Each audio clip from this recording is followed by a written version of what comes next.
अस्सलाम वालेकुम students, this is Fahad भट्टी। आज हम डिस्कस करेंगे diagrammatical numericals of second year physics. हम दो न्यूमेरिकल डिस्कस करेंगे चैप्टर नंबर 13 के, और इसी के साथ साथ हम चार डिस्कस करेंगे चैप्टर नंबर 18 के। टोटल 6 हो जाएंगे, 2 13 के, 4 18 के। सबसे पहले ये देखें, हमारे पास एक कॉम्प्लेक्स सर्किट है। इट हैज़ 2 बैटरीज और 2 लूप्स भी बन रही हैं।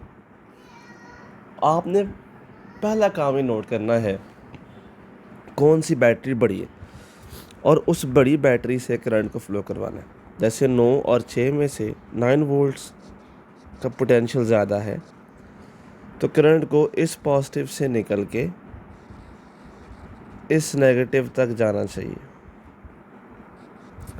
So the current of this battery is anti clockwise. इस करंट को मैं I1 कह देता हूँ। जो डायरेक्शन आपने करंट की एक लूप में रखनी है, इट्स बेहतर ये है कि हर लूप में हम डायरेक्शन सेम रखें। अच्छा, इससे फ़र्क इतना ज़्यादा नहीं पड़ता, just it's an easy hunch, इससे आसानी हो जाती है। अगर तो आप हर लूप की अलग बैटरी को सॉल्व करना चाहते हैं तब भी हो जाएगा, पर वो ज़्यादा कॉम्प्लिकेटेड और टाइम टेकिंग है। अगर तो आपने यहाँ पे एंटी क्लॉकवाइज लिया है, तो यहाँ भी ऐसे एंटी क्लॉकवाइज ही आप करंट को ज्यूम कर लें, ठीक है। अगर तो आपकी डायरेक्शन जो टेकन है वो ठीक होगी तो करंट पॉजिटिव आ जाएगा। अगर डायरेक्शन टेकन ऑपोजिट होगी तो करंट नेगेटिव आ जाएगा, मैग्नीट्यूड सेम ही आएगी।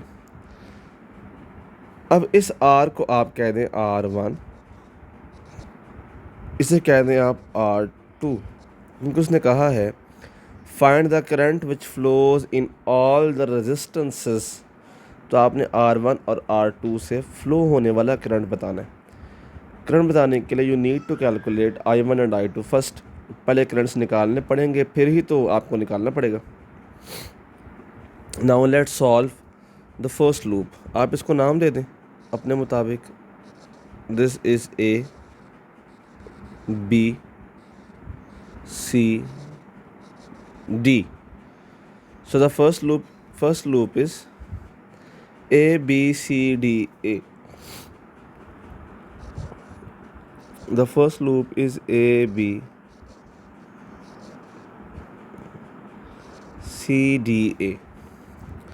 Let's go from A to B. कोई कंपोनेंट नहीं है, कुछ भी नहीं आएगा। Let's go from B to C. अब मसला ये है कि B to C में जो R1 लगा हुआ ये म्यूचुअल रजिस्टर है। इसमें से ये ऊपर जाकर I1 भी क्रॉस करेगा, और जब इस लूप में जो करंट I2 फ्लो कर रहा है, जब वो यहाँ से फ्लो करके यहाँ से फ्लो करके जब वो नीचे आएगा I2, तो वो भी फ्लो करेगा। तो इस R में से 2 करंट्स पास कर रहे हैं, I1 एंड I2। क्योंकि we are focusing on the loop 1, हम अभी लूप 1 को सॉल्व कर रहे हैं और करंट ऑफ लूप 1 I1 है। So we will prefer I1 को हम पहले रखेंगे, क्योंकि I2 I1 के ऑपोजिट है। I2 नीचे आ रहा है, I1 ऊपर जा रहा है, ऑपोजिट है। तो उसके लिए हम I2 को I1 में से माइनस करेंगे। और आपने रूल पढ़ा था किरचॉफ वोल्टेज रूल का। सेकंड जो हमारे पास रूल था वो ये था कि जब भी करंट रजिस्टर में से पास करेगा in direction of current, energy will be lost, that will be taken as negative.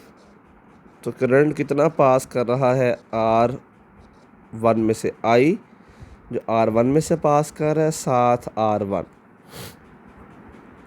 फिर C से D आए कुछ भी नहीं। जब D से E जाएंगे तो we are moving from the low potential to high potential. जब भी हम लो से हाई की तरफ मूव करते हैं, हाई की तरफ मूव करने पर energy increases, the sign becomes positive. यहाँ पर आ गया plus E1, this is the EMF of the first battery is equal to 0। We started from A और हमने एंड भी A पर ही कर दिया है। अच्छा जी, R1 में से कितना करंट पास कर रहा था? R1 से करंट पास कर रहा था I1 माइनस I2, क्योंकि I2 ऑपोजिट था। R1 plus E1 is equal to zero. अच्छा, अब I1 क्या है मैं नहीं जानता, इधर आ जाएगा minus I1 R1, minus minus positive I2 R1 plus E1 is equal to zero. आपको R1 की वैल्यू पता है, R1 is 18 ohm, so minus 18 I1 plus 18 I2 plus 9 volt. Now this is the first equation जो हमने derive किया है from the first loop. ठीक है, now let's move on to the next loop. हमारे पास नेक्स्ट लूप क्या है, B E F C B, anti clockwise था ना, हम बी से स्टार्ट होंगे ई पे, ई से एफ पे, एफ से सी पे, सी से बी पे। This is anti clockwise manner. Now let's solve B E F C B.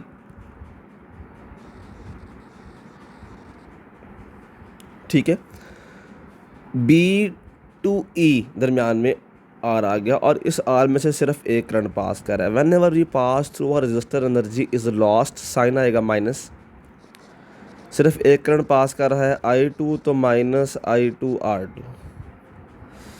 ई से एफ जाना है, बैटरी में से पास करना है, we are passing from low potential to the high potential.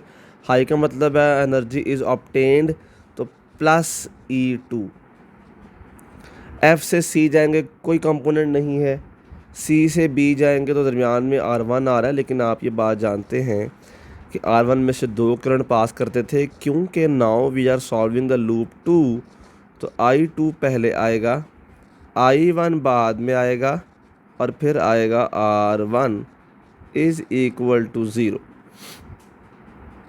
Minus what is the value of R2, 12 I2 plus 6 minus, यहाँ पे आता है minus I2 R1।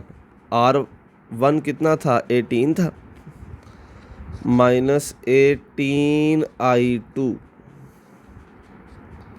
Minus minus plus, plus 18 I1 is equal to zero.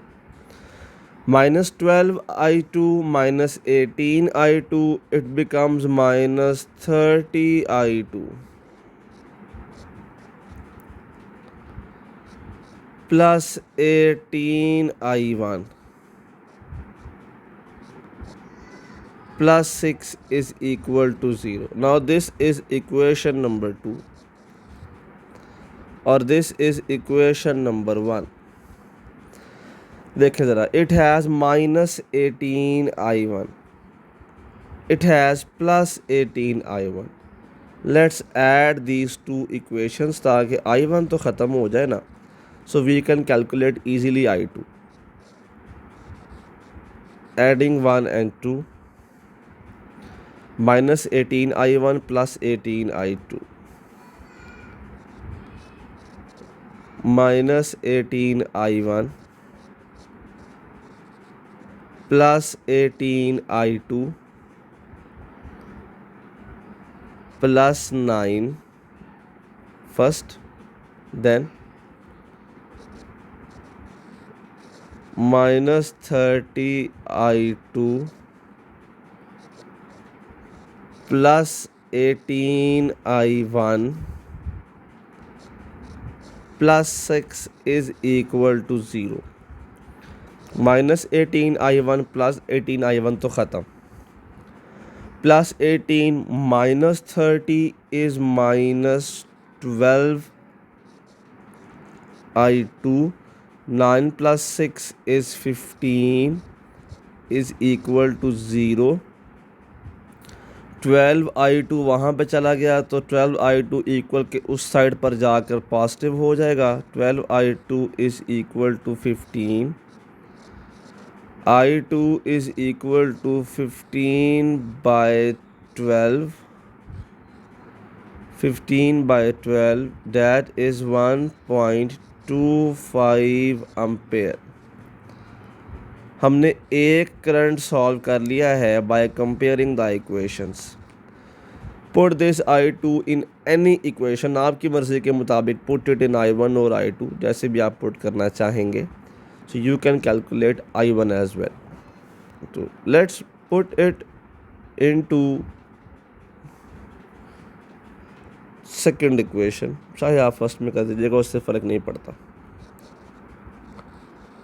Put in equation number 2 -30 1.25 plus 18 I1 plus 6 is equal to 0। 30 into 1.25 becomes 37.5. 37.5 plus 6 plus 18 I1 is equal to 0.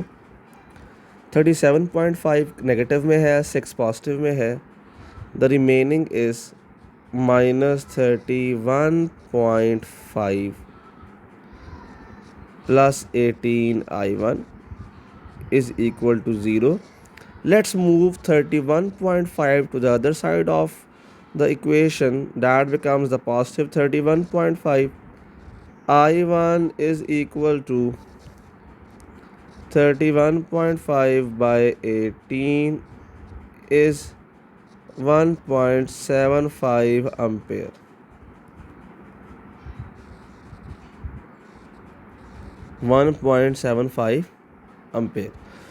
Now we need to calculate the currents passing through the resistances. How many currents are passing through the resistor R1? 2 currents. One I1 1.75, the other one I2 which is opposite to the I1 and 1.25. So we will subtract smaller current from the bigger one. 1.75 minus 1.25. So जो current R1 में से पास कर रहा है that is 0.5 amperes. This is the current passing through R1. Now current passing through R2. R2 में से सिर्फ एक करंट पास कर रहा है and that is I2 which is 1.25 ampere. पहला काम, we made equations by KVL, we compared them, I1 और I2 निकाला, then वहाँ से हम हर रजिस्टर में से जो करंट पास कर रहा है हम उसे कैलकुलेट कर सकते हैं। This is your numerical number 7. Now let's move on to the 8th one. Same case, 2 loops,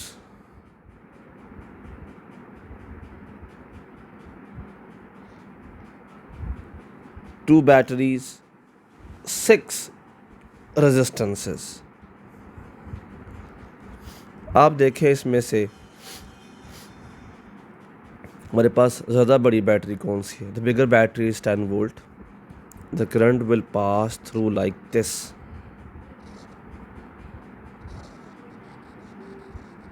from positive to negative anti clockwise.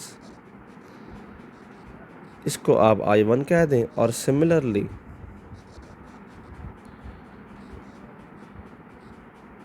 इसको आप I2 कह देंगे। हालांकि इसमें करंट का पॉजिटिव ऊपर है बैटरी का, इसको ऑपोजिटली मूव करना चाहिए। लेकिन मैंने कहा था कि द ईजीएस्ट वे इज़ कि आप हर लूप में एक ही असाइंड डायरेक्शन ले लें जो किसी एक लूप की थी, ठीक है, उससे भी आसानी हो जाती है। वरना अगर इसका करंट आप अब इसके डायरेक्शन ऑफ बैटरी के लिए आ से लेंगे तब हमारे आंसर सारे सेम आएंगे, उसमें ऐसा कोई इशू हमें नहीं होगा। Now let's solve equation number 1 by solving loop number 1 A B C D and A, ठीक है, A B C D और A। अगर आप चाहते हैं, अगर आप कंफ्यूज हैं, so you can take its correct direction, उसमें कोई इशू नहीं है एज सच। मैंने कहा था सिंपल कन्वेंशन ये है कि people solve it by assigning the same rotation to every loop. अगर आप बैटरी के लिहाज से इंडिविजुअली सॉल्व करना चाहते हैं तो उसमें कोई इशू नहीं है, आप जैसे चाहें वैसे कर सकते हैं। Let's solve A B C D A first.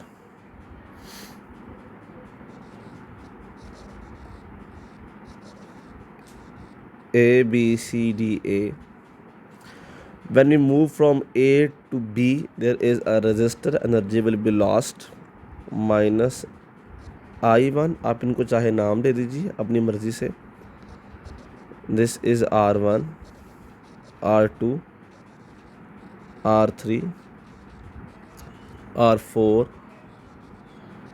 R5 R6, so minus I1 R1। Let's move from B to C। अब अगर मैं करंट को देखूं तो ये पॉजिटिव, ये करंट ऊपर जा रहा है, ये करंट यहाँ से आ रहा है, ये करंट यहाँ से आ रहा है, और this is the current through this loop. So जो करंट R2 में से पास कर रहा है वो नीचे की तरफ को है। नाउ अगर मैं इसको देखूं तो यहाँ से करंट ऊपर जा रहा है पॉजिटिव से, यहाँ से इधर जा रहा है, यहाँ से इधर जा रहा है, और ये भी तो नीचे ही जा रहा है। So the current passing through R2 I2 ये भी नीचे को है। अगर दोनों नीचे को हैं तो दोनों ऐड हो सकते हैं। अगर दोनों ऐड हो सकते हैं so it becomes I1 plus I2 R2। R3 में से एक करंट है I1 R3। आगे बैटरी है, बैटरी में से we are moving from the low to high, high पे जाना मतलब गेन है प्लस E1, और जब हम ये R4 में से पास करेंगे so this is also I1 R4। So this is the equation by applying KVL in the first loop. R1 की वैल्यू 1 है, सो 1 R1 is 1 I1 is I1 minus R2 की वैल्यू 2 है, so this becomes minus 2I1 minus 2I2। R3 की value 1 है minus I1, battery की value 10 है plus 10, और 4 की वैल्यू भी 2 है, so minus 2I1 is equal to 0। I1 I1 I1 and I1 minus I1 minus 2I1 minus I1 minus 2I1, it becomes minus 6I1 minus 2I2 plus 10 is equal to 0। हम इसे equation number 1 कह सकते हैं, ठीक है। हम चाहें तो इसको फर्दर सॉल्व भी कर सकते हैं। Let's move on to the second loop A B C D A B E F C। So the first equation अगर मैं देखूँ, क्योंकि हमारे पास क्लॉकवाइज था, तो it will be B C F E B B C F E B. When current moves from B to C, I1 and I2 same direction में है, तो आएगा I1 प्लस I2, साथ आता है R2। C से F R6 है, minus I2 R6। F से E हमारे पास बैटरी है, we are moving from positive negative to positive, we are moving towards high potential, plus होना चाहिए, प्लस E2। और E से हम अगर B की तरफ जाएंगे तो R है, उसमें से करंट एक पास कर रहा है I2, so this is minus I2 R5 is equal to 0। R2 की वैल्यू 2 ओहम थी, तो यहाँ पर आ गया -2I1 -2I2 as well. R6 की वैल्यू 1 ओहम थी, -I2। E2 6 वोल्ट था, +6। R5 भी 1 ओहम, तो -I2 as well. -2I1 -2I2, I2, it becomes -2I1 और -4I2 plus 6 is equal to 0।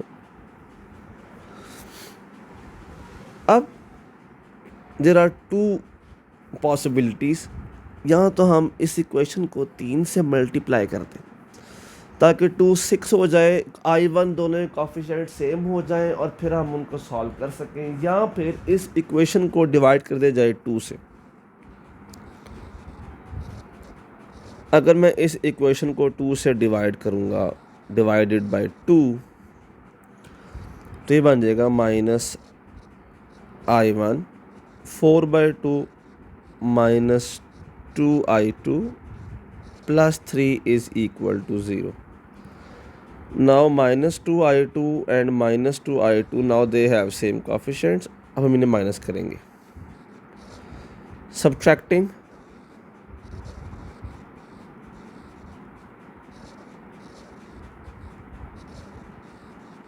Subtracting इसको जैसे मर्जी कर दें। इक्वेशन 2 फ्रॉम इक्वेशन 1, क्योंकि फ्रॉम 1 हो रहा है तो 1 एग्जैक्ट आएगा। -6I1 -2I2 plus 10 is equal to 0। -I1 -2I2 plus 3 is equal to 0, क्योंकि इट इज़ सब्ट्रैक्शन, सो हमारे पास signs will change. -6 + 1 -5I1, -2 + 2 cancelled out, +10 -3 + 7 is equal to 0। 5I1 equation के सेकंड साइड पर जाकर पॉजिटिव हो जाएगा और I1 आएगा 7/5 which is 1.4 ampere. 1.4 ampere. Let's put it into any equation ताकि आप I1 कैलकुलेट कर सकें। Let's put it in equation number 2। Put in equation number 2। Equation number 2 is -I1 -2I2 plus 3 is equal to 0। हमने I2 calculate करना है, तो I2 को उस तरफ ले जाएंगे हम। -I1 plus 3 is equal to +2I2। -I1 is 1.4 plus 3 is equal to 2I2. 1.4 plus 3 is plus 1.6 is equal to 2I2.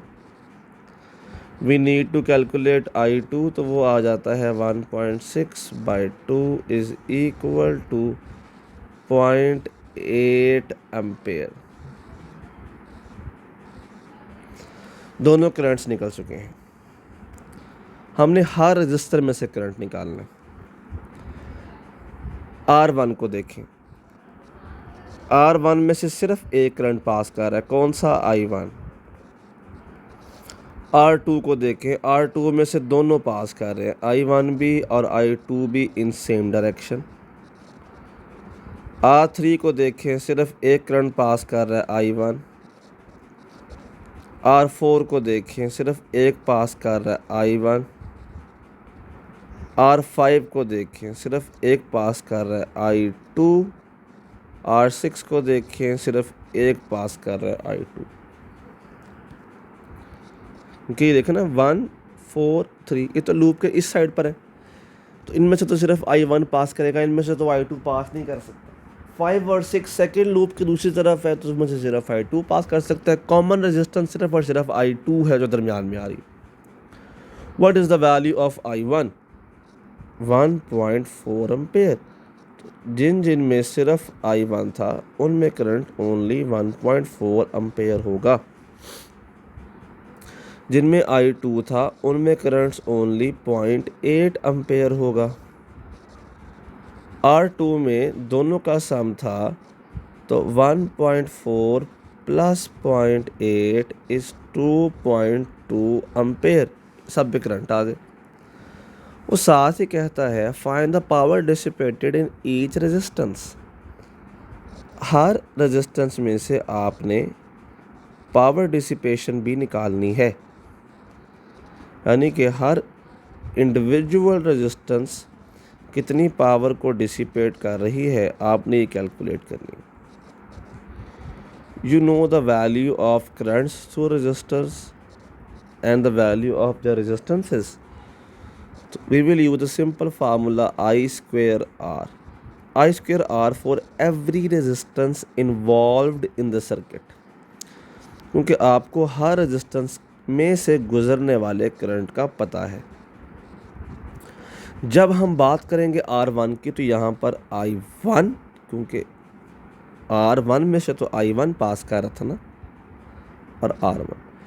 जब हम बात करेंगे R2 की, तो क्योंकि आप जानते हैं कि R2 में से तो दो करंट पास कर रहे थे, है ना, I1 प्लस I2 का स्क्वायर, फिर R2। R3 में से भी R1 पास कर रहा था, 4 से भी R1, इनमें से 2 बाकी अलबत्ता रेजिस्टेंसेस आप सारों की जो वैल्यूज़ गिवन है वो ही लिखेंगे। I1 is 1.4 का square, that is 1.96 multiply 1 is 1.96। I1 plus I2 is 2.2 का square, 4.84 multiply by 2, that is equal to 9.68। Powers हैं तो इनको वॉट्स में होना चाहिए। 1.4 का square 1.96 multiply by 1, 1.96 multiply by R4 2 है, 2, 0.8 का स्क्वायर इंटू 1, और यहाँ भी 0.8 का square into 1। 1.96 into 1 is 1.96 watt. 1.96 into 2 is equal to 3.92 watts. 0.8 का square, that is 0.64 watt for both resistors R5 and R6. This is the solution of second diagrammatical numerical of 13th chapter.